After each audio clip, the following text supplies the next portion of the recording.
In September 1776, New York was a city waiting for disaster. British warships crowded the harbor. George Washington's defeated army was retreating north, and thousands of soldiers, refugees, and loyalists filled streets, built mostly from wood. Then, 5 days after British troops occupied the city, flames appeared near the southern tip of Manhattan. By sunrise, hundreds of buildings were gone. The mystery began almost immediately. Was it an accident, a British plot, or an American attempt to deny the enemy its new headquarters?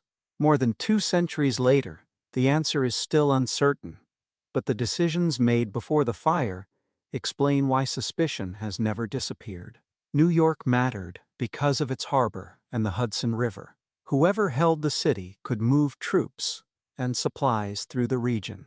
Washington knew that defending Manhattan against the Royal Navy would be extraordinarily difficult.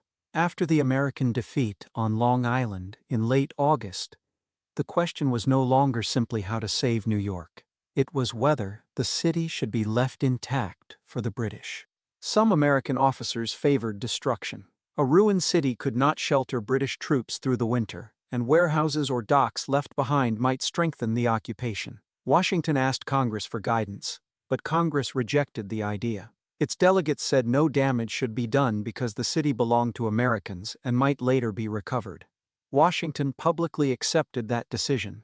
On September 15, British forces landed on Manhattan and the American army withdrew. The occupation began in confusion. Many Patriot residents had fled. Abandoned homes were seized for soldiers and loyalist refugees. Food, beds, storage, and discipline were all immediate problems. Dry weather had left roofs and fences ready to burn. The city had no modern fire department, only small engines, leather buckets, and a limited water supply. British commanders also dismantled or removed parts of the firefighting equipment because they feared rebels might use it to create disorder. Every ingredient for an urban fire was present before anyone struck a match. Late on September 20th, most of the city settled into an uneasy night. Near Whitehall Slip, close to the waterfront, people noticed flames rising from a building often identified as the Fighting Cock's Tavern. A strong wind drove sparks north and west. Fire leapt across narrow streets, wooden shingles, sheds, stables, and fences. People dragged trunks and furniture into the open, only to block the paths needed by firefighters. Soldiers tore down buildings to create breaks, while residents formed bucket lines. The blaze moved toward Broadway and consumed Trinity Church, whose tall steeple became a giant torch. It finally slowed near the open ground around King's College and the broad yard of St. Paul's Chapel. By morning, a large section of Lower Manhattan had been destroyed. Estimates differ because records were incomplete and people counted buildings in different ways. But roughly 1/5 of the city was lost. That scale alone does not prove arson. A single flame, high wind, dry timber, and weak firefighting could explain rapid destruction. Yet witnesses claimed they saw something more. British officers reported several fires starting in separate places. Soldiers said they caught men carrying matches or combustible material. One suspect was supposedly thrown into the flames by an angry crowd. These stories created the British conclusion: rebels had tried to burn the city after losing it. But wartime testimony is treacherous. The city was dark, crowded, terrified, and full of people searching for an enemy. A burning fragment carried by the wind could make a new fire look deliberately planted. British soldiers had every reason to interpret chaos as sabotage, while American writers had every reason to deny it. The occupation authorities arrested dozens, perhaps more than 100 people, but no organized conspiracy was proved in court. No surviving order from Washington commands the destruction of New York. In fact, Congress had expressly refused permission. That seems to clear the American leadership, until we examine Washington's language afterward. Writing to his cousin, he said that Providence, or some good honest fellow, had done more than the Americans had been disposed to do. It was not a confession. It did show satisfaction that the British had lost much of the shelter they had just captured. Other Patriot officers expressed similar feelings. Motive existed, and some individuals could have acted without a written order. Still, motive is not evidence of a coordinated plan.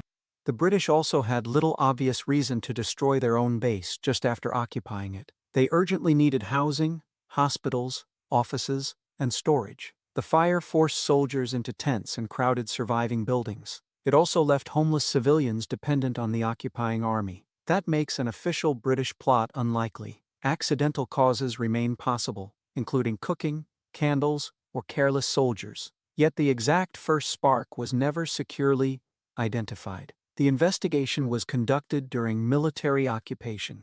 Physical evidence vanished in the blaze, and the city continued to change hands only after the war ended. The destruction had consequences far beyond one night. Surviving churches and homes became barracks, prisons, and hospitals. Housing shortages worsened tensions among soldiers, loyalists, and civilians. Burned blocks remained ruins for years. For the British, the city was both their strongest American headquarters and a logistical burden. For patriots, the fire became a symbol that occupation could never deliver normal life. And because nobody was convicted, each side could preserve the version it needed.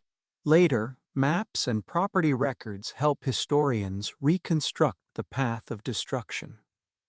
But they cannot reconstruct intention.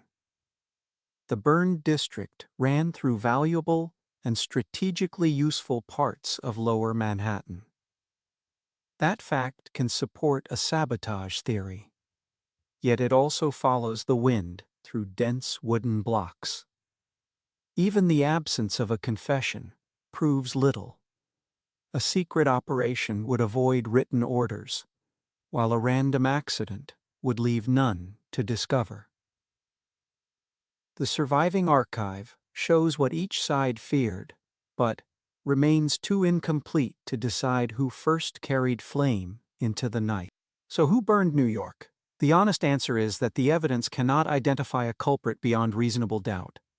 The fire may have begun accidentally and spread through ideal conditions. Individual patriots may have set additional fires after leaders were denied permission to destroy the city. Reports of multiple incendiaries may contain truth, exaggeration, or panic in proportions we can no longer separate. What we can say is more revealing than a false verdict. American commanders considered burning New York because the city had military value. Congress rejected the plan because it was American property.